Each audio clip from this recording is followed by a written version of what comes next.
என் எண்ணங்கள் உங்கள் எண்ணங்கள் அல்ல, உங்கள் வழிகள் என் வழிகளும் அல்ல.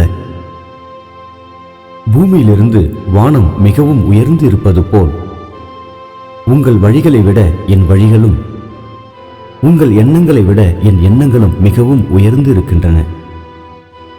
மழையும் பனியும் வானத்திலிருந்து இறங்கி வருகின்றன. அவை நிலத்தை நனைத்து விதைகளை முளைத்து வளர செய்து விதைப்பவனுக்கு விதைகளையும் உண்பவனுக்கு உணவையும் கொடுக்காமல் வானத்திற்கு திரும்பி செல்வதில்லை. அவ்வாறே என் வாயிலிருந்து புறப்பட்டு செல்லும் ஒவ்வொரு வார்த்தையும் இருக்கும்.